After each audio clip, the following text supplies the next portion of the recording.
নমস্কার সবাইকে। আন্তর্জাতিক ব্যবসা শিক্ষা কেন্দ্রে আপনাদের কাছে স্বাগত জানাই। তো আমরা যেটা পেমেন্ট মেথডের সিরিজটা করছিলাম, তো আজকে আমরা চলে এসেছি লাস্টে, যে ডিসিশন মেকিং চার্ট বা ডিসিশন ম্যাট্রিক্স ইউ ক্যান সে।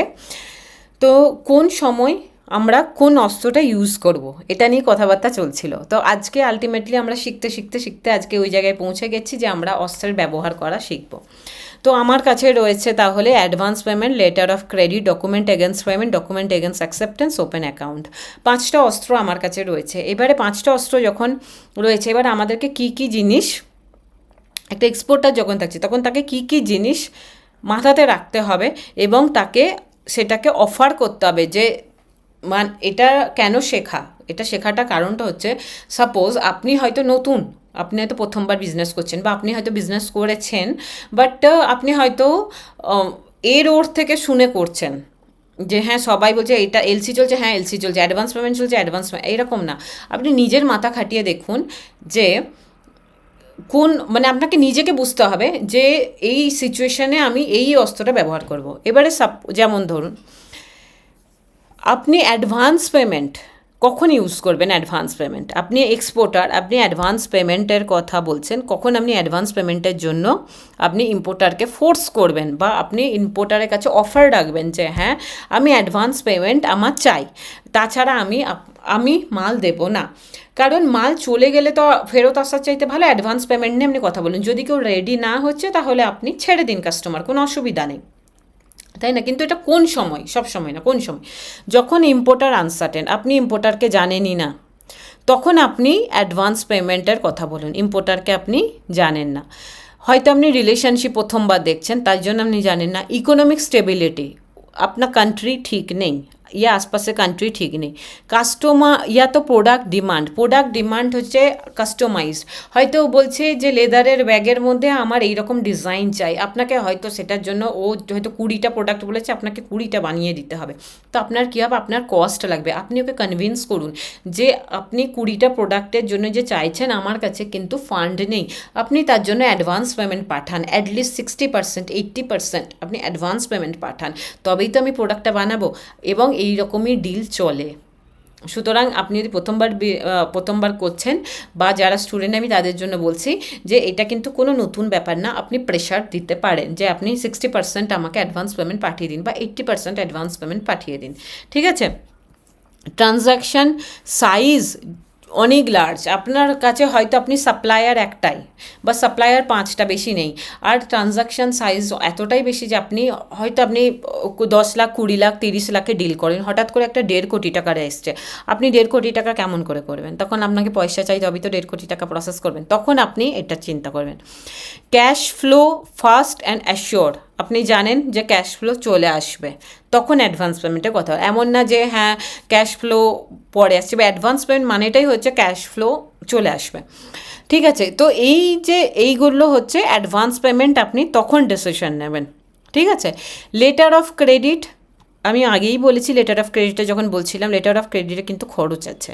সুতরাং লেটার অফ ক্রেডিটে খরচ করতে আপনি রেডি হয়ে যাবেন যদি আপনি ইম্পোর্টারকে ঠিক করে জানেন না, ইম্পোর্টারের সাথে নতুন রিলেশনশিপ আছে, আপনার ইকোনমিক স্টেবিলিটি, মানে দেশের ইকোনমিক স্টেবিলিটি ঠিক নেই, তাহলে কিন্তু আপনি লেটার অফ ক্রেডিট নিন, খরচটা দিন, কোনো ব্যাপার না। 20 লাখের জন্য 5,000 টাকা, 6,000 টাকা, 10,000 টাকা খরচ দিন। প্রোডাক্ট ডিমান্ড কাস্টমাইজ, প্রোডাক্টটা আপনি আলাদা করে বানাবেন, ওখানে এক্সট্রা আপনাকে টাকা খরচ করতে হবে, সেই সময় আপনি লেটার অফ ক্রেডিট করুন। ট্রানজ্যাকশান সাইজ যদি বড় হয় তাহলেও আপনি লেটার অফ ক্রেডিট, কারণ অত বেশি হয়তো হতে পারে আপনি 2 কোটি টাকার পাওয়ার কথা ছিল বাট হলো না, তার জন্য আপনাকে হয়তো ঘর বিক্রি করতে হচ্ছে, হ্যাঁ, ইয়া তো আপনার দোকান বিক্রি করতে হচ্ছে, বিজনেসে চৌপাট হয়ে যাচ্ছে, তার চাইতে ভালো লেটার অফ ক্রেডিটে খরচ করুন, ছোট্ট একটা খরচ করে দিন। Document against payment, document against payment কখন করবেন? ডকুমেন্ট এগেনস্ট পেমেন্ট করবেন প্রচণ্ড, এটা না, হ্যাঁ, ইনস্ট্রুমেন্টে যখন আমি বলেছিলাম তখন দেখে মনে হবে যে হ্যাঁ এটা কে করে, কিন্তু আমি বলছি ডকুমেন্ট এগেনস্ট পেমেন্ট প্রচণ্ডভাবে চলে। এই আমি দিল্লিতে করেছি ট্রেড ফাইন্যান্সে এত কাজ, প্রচণ্ডভাবে চলে, কারণ এরাও যে কি 20 বছর 30 বছর ধরে সেম পার্টির সাথে ডিল করে যাচ্ছে, তো ওদের কোনো ইয়ে নেই। যদি আপনি পার্টিকে জানেন তাহলে ডকুমেন্ট এগেনস্ট পেমেন্ট আপনি করুন, এখানে খরচপাতিও কম। আর এখানে যদি রিলেশনশিপ এস্টাবলিশড, আপনার আপনাকে কিন্তু হ্যাঁ কান্ট্রিটা দেখতে হবে। হয়তো ইম্পোর্টার ঠিক আছে, কিন্তু ইম্পোর্টার যদি কিছু করতেই না পারে, পয়সাটা পাঠাচ্ছে বাট পৌঁছচ্ছেই না, ইয়া তো ওর ওখানে বোম বোম পড়ে গেছে ওর ইয়েতে ফ্যাক্টরিতে, তো কী করবে, তাই না? যদি ওখানে ইকোনমিক স্টেবিলিটি স্টেবল না হয়। প্রোডাক্ট ডিমান্ড রেগুলার, আপনার একসাথে একই বেল্টে হয়তো রোজ মানে 100-100টা প্রোডাক্ট, যেটা নর্মাল আপনি অন্য পার্টিকেও ওই সেম প্রোডাক্ট পাঠাচ্ছেন, একেও পাঠাচ্ছেন ওকেও পাঠাচ্ছেন, তো কোনো ব্যাপার না। ডকুমেন্ট এগেনস্ট পেমেন্ট, আর যদি ইভেন ডকুমেন্ট এগেনস্ট পেমেন্টে আপনার যদি রেগুলার প্রোডাক্ট হয় তাহলে আপনি তাও রিস্ক লেস নিতে পারেন, কিন্তু যদি কাস্টমাইজ প্রোডাক্ট হয় তাহলে একটু আপনাকে ভাবতে হবে। ট্রানজাকশান সাইজ, হ্যাঁ ঠিক আছে, তো আপনি হয়তো 50 লাখ 60 লাখ টাকার করেনি, সেখানে 30 লাখ টাকা 20 লাখ টাকা, ঠিক আছে না, করতেই পারেন। হ্যাঁ, ক্যাশ ফ্লো এখানে যেটা হবে সেটা ডাউটফুল, আমি অলরেডি বলেছি। ব্যাংক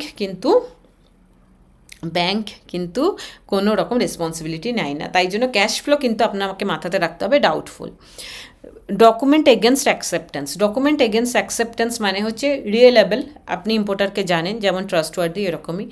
এস্টাবলিশড, আরও এস্টাবলিশমেন্ট এখানে আরও বেশি হতে হবে, কারণ অ্যাকসেপ্টেন্স মানে কি আপনি 30 ডেজ 60 ডেজ 90 ডেজ তারপরে পাচ্ছেন, এমন না পেমেন্ট এলো আর চলে এলো। তার মানে ডকুমেন্ট এগেনস্ট পেমেন্টের চেয়েও কিন্তু ডকুমেন্ট এগেন অ্যাকসেপ্টেন্স আর একটু ঢিলা প্রসেস, তাই না, এতটা সিকিওর না। তো ওই জন্য ওটাকে আরও বেশি যদি আপনি জানেন, হয়তো তার হয় না দাদু ঠাকুরদা থেকে সবাই করে বেড়াচ্ছে, সেই সেম বিজনেসে আপনার সাথে যুক্ত রয়েছে, ফ্যামিলি বিজনেস চলছে, তো আপনি করতে পারেন। স্টেবিলিটি আরও স্টেবল দেখতে হবে, কারণ 30 ডেজের আগে হয়তো ডে স্টেবল ছিল, তখন ডকুমেন্ট এগেন্স পেমেন্ট হলে হয়তো আপনি পেমেন্টটা হয়ে যেত, কিন্তু 30 ডেজ 60 ডেজ 90 ডেজের আপনি হয়তো দিয়ে দিয়েছেন পিরিয়ড, ডিউ ডেট হয়তো 30 ডেজ 60 ডেজ 90 ডেজের পর, আর তার মাঝখানে ঘটনা ঘটে গেল, কোনো হয়তো যুদ্ধ লেগে গেল, ইয়া তো কিছু হয়ে গেল, তার মাঝখানে কিছু ঘটে গেল, তার মানে আপনার ইকোনমিক স্টেবিলিটিটা আপনাকে দেখতে হবে। হয়তো আপনার সাথে খুবই ভালো বিজনেস চলছিল, বাট হঠাৎ করে কি ঘটে গেল সেটা কিন্তু কারোর হাতে নেই এখন। প্রোডাক্ট ডিমান্ড স্কেলেবল হতে হবে, মানে প্রোডাক্ট ডিমান্ড স্কেলেবল মানে প্রোডাক্টটা যেন মানে গ্রোথ বাড়ছে, আপওয়ার্ড গ্রোথ যাচ্ছে, তো স্কেলেবল।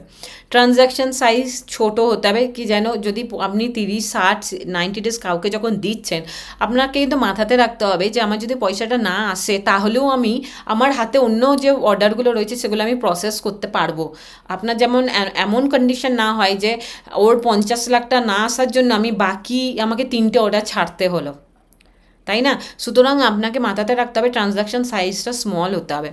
আর এটা কিন্তু ডাউটফুল আর স্লো, অবভিয়াসলি ক্যাশ ফ্লো কিন্তু যেমন ডিউ ডেট হবে ওই হিসাবে আসবে, যদি 90 ডেজ হয় 90 ডেজ, 180 ডেজ হলে 180 ডেজ, তাই না?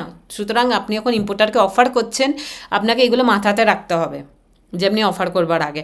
ইভেন আমি আবার বলছি, যদি ইম্পোর্টারের সাথে ভালো রিলেশন হয়, সমস্ত কিছু বছরের পর বছর চলছে, তবুও 1% হলেও কিন্তু এগুলো ভাববেন যে আমি ইকোনমিক স্টেবিলিটির কথা এখন একবার ভাববেন, কারণ ইকোনমিক স্টেবিলিটি এই সময় যদি না ভাবেন কেউ জানে না কী হবে, কারণ ভীষণই অনিশ্চিত হয়ে গেছে সব কিছু। হ্যাঁ, তারপরে হচ্ছে ওপেন অ্যাকাউন্টটা মানে হচ্ছে ইম্পোর্টার একদম নোন, মানে হয় না একদমই friend family, open account relationship very established হতে হবে, কারণ ওপেন অ্যাকাউন্ট আমি কি বলেছিলাম যে ইম্পোর্টার মানে পুরোটা চলেই যাবে, ওর মালটা চলেই যাবে, তারপরেও পয়সা দেবে। এবারে এটা মনে হবে হয়তো যে ইম্পোর্টারকে কখন করে, কিন্তু আপনাকে আমি বলে রাখি আজকাল ওপেন অ্যাকাউন্টে প্রচুর প্রচুর প্রচুর ট্রানজাকশান হচ্ছে, কারণ আদারওয়াইজ না বিদেশে মানে এমন অবস্থা যে বিদেশের লোকজনেরা ওরা ওপেন অ্যাকাউন্টই প্রেফার করে, যে তুমি দাও মালটা দেখি কেমন, তারপরেই আমি পয়সা দেবো, যে হ্যাঁ ঠিক আছে না নি। তো ওপেন অ্যাকাউন্টে প্রচুর মানে হয় আর কি, মানে প্রচুর ট্রানজাকশন হয়। তো একটা হচ্ছে ওপেন অ্যাকাউন্টে ইম্পোর্টার নোন, রিলেশনশিপ এস্টাবলিশড হতে হবে, ইকোনমিক স্টেবিলিটিও স্টেবল, অবভিয়াসলি এখানে তো সব কিছু ভালো হতেই হবে। প্রোডাক্ট ডিমান্ড ইন স্টক, যেটা অলরেডি রয়েছে সেখান থেকে পাঠিয়ে দিয়ে চেক করতে পারো যে হ্যাঁ, যদি দেখো যে হ্যাঁ একটা রিলেশনশিপ শুরুও তো করতে হবে, নতুন লোকের সাথে কেমন করে করবে, সে যদি ওপেন অ্যাকাউন্ট বলছে। যেমন আমি বলি, একটা হয়তো এক্সপোর্টারকে তুমি মানে ইম্পোর্টারকে পাঠাচ্ছ, সে হয়তো ইউএসএতে বসে আছে, সে এতদিন পর্যন্ত হয়তো গুজরাট ইয়া মহারাষ্ট্র থেকে কারোর কাছ থেকে নিচ্ছে, তোমার মেলটা পড়ে হয়তো সে মনে করছে যে আমি একবার কলকাতার এর কাছ থেকেও একবার প্রোডাক্টটা নিয়ে দেখি, তো তখন তুমি কি করবে, তখন বলবে যে ঠিক আছে আমার কাছ থেকে মানে এইবারের মতো প্রোডাক্টকে কনভিন্স করবেন এইবারের মতো নিয়ে নাও, কিন্তু নেবার আগে দেখতে পারবে সেটা স্টকে আছে কিনা, অ্যামাউন্টটা স্মল কিনা, তোমার বিজনেস অনুযায়ী ওটা স্মল কিনা, যে হ্যাঁ লস হলেও ম্যানেজ হয়ে যাবে কিনা, তো তখন কিন্তু এই রিস্কটা একটু নিতে হবে। কি কেন, কারণ মানে যে অন্যান্য স্টেটের থেকে যেখান থেকে নিচ্ছে বা অন্যান্য কান্ট্রি থেকেও যদি নিচ্ছে, তো তাদের মানে তাদের সাথে রিলেশনটা কাটাবার জন্য, নিজের জায়গাটা বানানোর জন্য, তখন কিন্তু এই রিস্কটা নিতে হবে। এখন ওপেন অ্যাকাউন্টের সাথে আরও অনেক কিছু হয়ে গেছে এখন, মানে ফরফিটিং, ফ্যাক্টরাইজেশন, অনেক কিছু, সাপ্লাই চেন ফাইন্যান্সও ওখানে চলে এসছে। তো ওই এরকম ফিনটেক করছে এখন এগুলো। তো এইগুলোর জন্য আমাকে তাহলে আলাদা করে একটা ভিডিও বানাতে হবে আর কি, এটা বোঝাতে হলে পরে। কিন্তু ওপেন অ্যাকাউন্টটাও হচ্ছে ইউ ক্যান অফার কি ওপেন অ্যাকাউন্টে করে নাও এবং আমার সাথে ডিল করা শুরু করো, ঠিক আছে?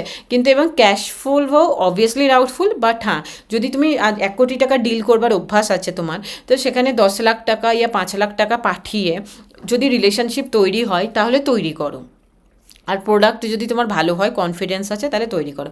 সুতরাং আমাদেরকে এইভাবে চলতে হবে যে এমন না যে আমি রিস্কও নেব না, আর এমন না যে আমি হয় না রিস্ক নিতে গিয়ে পুরোটাই আর কি নষ্ট করে ফেললাম। তো এইভাবে আর কি ওর সাথে সাথে দেখতে হবে যে কীভাবে মানে কীভাবে ডিসাইড করবে যে কোন সময় কোন অস্ত্রটা তুমি ইউজ করবে। আর একটা কথা আমি বলে রাখি, জেনারেলি যারা হয়তো নতুন নতুন রয়েছে তাদেরকে বলছি যে অ্যাডভান্স পেমেন্টে জেনারেলি এইরকম হয় না যে 100% অ্যাডভান্স পেমেন্ট। ম্যাক্সিমাম টাইম এরকম হয় যে 80% advance payment, 20% letter of credit, এরকমও করতে পারো। ইয়া তো 60% advance payment, 40% document against payment, ইয়া ডকুমেন্ট এগেনস্ট অ্যাকসেপ্টেন্স। তো এই সমস্তগুলোও মানে অ্যাভেল করতে পারো। তো যাই হোক, এইটার স্ক্রিনশট রেখে দিতে পারো, আর এটা ইউজ করতে পারো ডিল হবার আগে, মাথাতে একবার সেট করে, তারপরে নতুন কারোর সাথে ডিল করবার সময় একবার এটা মাথাতে রেখে যেতে পারো। ঠিক আছে, আশা করি আপনাদের ভিডিওটা কাজে লাগবে, মানে ওভারঅল সিরিজটাই কাজে লাগবে। হ্যাঁ, আর বাকি যদি কোনো কোয়েশ্চেন থাকে আমাকে কমেন্টে জানাবেন। তাহলে চলি, আজকের মতো এইটুকুই, বাই বাই।